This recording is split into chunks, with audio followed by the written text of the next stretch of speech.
This is Robert Reagan. I'm about to read a brand new short story that I just finished called The Happiest Ending Ever.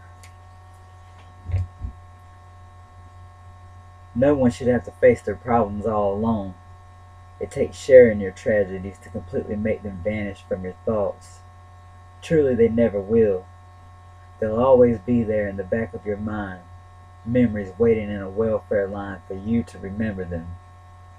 Something will trigger them. It could be a song or anything symbolic of that time. Donna, Brandy, and Anna all had it going on. They lived their life and did their thing. None of them would have ever met, but they all shared the same mistake. Now, from time to time, they all talk to each other on Facebook. When one of them posted pics with a new lover, the other two would leave comments congratulating them. Hurtful things like, "Girl, good for you. We could be with anyone and do better than Bobby." Once in a while, these three would even meet for lunch, somewhere maybe a sidewalk cafe. Picture a stripper and two more women who wished they were, even if they did have more successful jobs.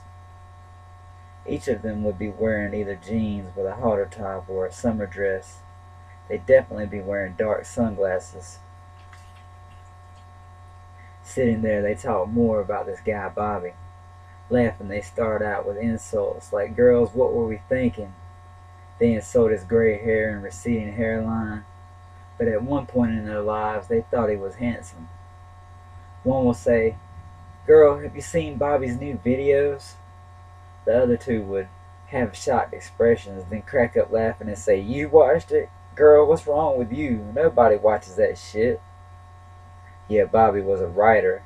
He did a few novels and wrote poetry. Even thought he could rap a little bit after getting props in dope spots in a hood near you.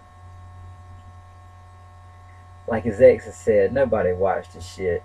He posted it on YouTube and then shared it to Facebook. And yeah, there were a few viewers, people who wouldn't leave comments, fearing public ridicule for watching such vile things. No one wanted anyone to know they had anything to do with Bobby Riggins. During this meeting of the minds traumatized by just giving him a chance, Anna, Donna, and Brandy would all bring up another one of his emotionally scarred victims. Christy was poor. She couldn't afford those fancy, colorful dresses or the internet so she could get on Facebook. No, she lived in the projects with her boyfriend. Yes, she was in an interracial relationship. Back when it was Brandy with Bobby, she used to talk shit about Christy for being a little overweight. But after a couple of years getting fucked in the hood, she lost that weight. Christy's body was more banging than ever. And yes, she wished she was a stripper too. One time they went out to see Christy. Getting out of the car in the project's apartments, they walked up to her door with all the thugs posted up watching, yelling out, "Oh baby," and "Yo, check out them snow bunnies."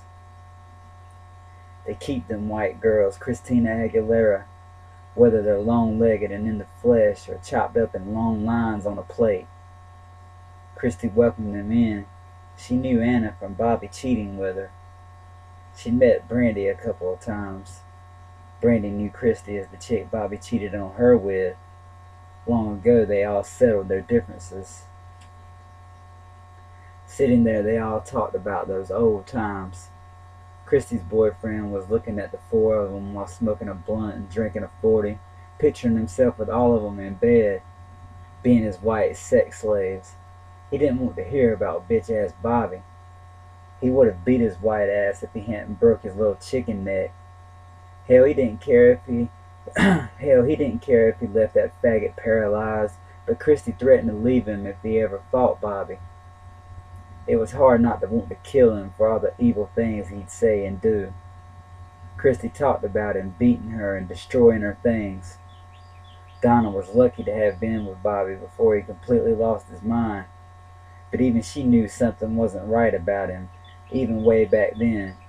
The way he'd put her out of the car for not fucking, then send her an epic love letter with blood wiped all over it, begging for her to come back.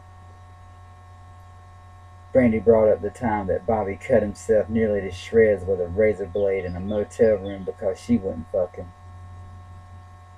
At least he didn't make you walk 5 miles in high heels, Donna said, following up one story with another. Brandy tells them how he was inches away from burning her face with a lit cigarette. Bobby would say, if I can't come, then I might as well bleed. More and more their little talk was turning into just insulting him, to the point that Christy didn't want to hear it anymore. Getting real, she said, we all talk shit about Bobby, but what about the good things he did for us? Looking at Anna, she says, well, he didn't do anything for you. Turning to Brandy, she says, he had a broke neck and traded his Percocets to keep some bitches from going to court against you after you beat their ass. To Dana, Christy says, and I don't blame him for anything he did to you. After all, you ran off and had an abortion after he got you pregnant. Tears started to stream down Donna's cheeks, smearing her makeup. Choking up, she says, I'm sorry if I didn't want to have a baby with a fucking psycho. Christy's boyfriend got up and grabbed his coat. If you're gonna sit here and defend this dude, I'm gonna leave, he said. Before walking out the door, he looked back one more time, saying, you love him so much, go back to him. Let him kill you. After the door slammed, Anna spoke up. She said, I think he really could kill someone. Don't you remember he stripped off all his clothes and chased me around my backyard naked with a meat cleaver? Yeah, Brandy says, and he never goes to jail for long. She says he smashed my windshield with a shovel and stomped me out on the ground and only got 7.5 months in prison. Christy tells them all that she would never ever go back with Bobby, but sometimes she still calls to check on him and make sure he hasn't killed himself. Christy swears that Bobby isn't all bad. She said he loved me more than anybody, even if he did hit me. Anna, leaning forward, lights a cigarette. You don't know how bad he could have really been, 'cause you always gave him what he wanted. Yeah, Brandy said, and he still hit you. They all said he would have probably killed Christy if she'd held out after giving him his way for so long. Bobby, Bobby, Bobby. While people talk shit about him, he'd just sit and smoke weed and write. Everything he wrote was a dedication to his borderline personality and bipolar disorders. His thoughts were so sick they scared away demons who tried to possess him, causing Satan himself to have to take a break from fucking dead porn stars in the flames to pay his mind a personal visit. Bobby told Satan to fuck off, but he didn't. Bobby prayed to God to make him go away, but God hated him for his blasphemy and left him bleeding for those fiery wolves inside his head. Then again, God let him live and not be paralyzed after breaking his neck. That had to mean something. What it meant is that Satan gets inside your head and tries to mix you up and confuse you. He tries to make you think God's the enemy when really he's the savior. Satan had Bobby's heart and mind wrapped up in such... Satan had Bobby's mind and heart wrapped up in such confusion that he'd never be the same again. People thought he was evil before, but now he was in such a paranoid, suicidal rage that he thought everyone hated him, when he was the one who hated them. Looking at pictures of his exes caused flashbacks behind his eyes, both good and bad. The good ones were the way they treated him. The bad ones were the way he treated them. Visions of himself bleeding and laughing flash on and off and on. Then he sees himself doing all of those things that ruined their lives forever. Tears stream down his cheeks, running into his patchy beard, and he just wants to die, to end the spiritual battle and all the hate inside and against him. If it wasn't bad enough seeing the pics of them with their new lovers, Bobby just happened to read all the comments. You already know his little feelings were hurt, reading how they said he was ugly. Bobby had been single for a while, and hearing you're ugly at a time like that would hurt anyone. Looking in the mirror, he knew he was ugly, but why did everyone have to be so hurtful towards him? Then he remembered the reasons, and he couldn't say a word. So what? They're talking shit on Facebook, not chasing him around with a meat cleaver. Hey, if the role was reversed, that would have been right down his dirty, nasty alley. He needed an exorcism to get Satan out, but then it came down to writing the craziest raps in fiction or salvation. Bobby had a love-hate relationship with his art, knowing it was the devil trying to use him to mix up people's mind with evil. He felt cursed, but at the same time blessed. Only God wouldn't bless anyone to say such things. When everything was at its boiling point, Bobby cussed out all his friends and told them to never hang out and told them they'd never hang out with him again.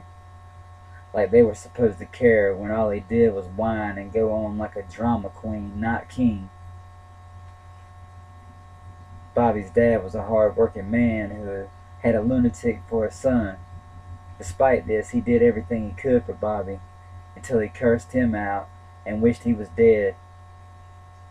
Disrespecting his friends was one thing, but talking to his old man this way hurt Bobby during those times when Satan left his mind. Those happy times when they'd watch basketball and wrestling together. They had this in common, but Bobby's writing didn't mean shit to his dad, who said he couldn't write worth a fuck and would never make it. Bobby read on videos and put them on YouTube and Facebook. Everyone proved his father right because his writing really wasn't good at all and hardly no one ever watched them. The second novel was about zombies that not only would eat you but fuck you too. No publisher would ever want to put out anything like that. And so his old man was right. He'd never make it. Bobby wrote one last story. It would be about the only 4 women he ever loved and how 3 of them tried to tear him down. It would go into the reasons why they did this. Subplots would be his writing itself, as well as his spiritual battles and family problems. At the end of the story, Bobby would kill himself. He planned on reading it on video and posting it on YouTube and Facebook. And when the camera stopped rolling, he'd kill himself in real life. Bobby thought if he had one true friend in the world, they would keep the camera rolling after his short story, The Happiest Ending Ever, was over, so everyone out there could see him blow his fucking brains out. They could just post it on YouTube and then share it to Facebook as Bobby lied bleeding there at their feet, dead of a self-inflicted gunshot wound. Maybe someone would watch that. Unfortunately, he had no friends cool enough to do such a thing. They'd be like, man, you're crazy. So maybe Bobby couldn't die on film, but it didn't matter. As soon as The Happiest Ending Ever was read and done, everything would be said and done, leaving him ready to be dead and gone. Once it was posted and shared, Bobby all alone crying like a bitch with a .38 revolver in his hand shaking, thinks about all the things that happened in his life before putting the barrel to his temple and pulling the trigger.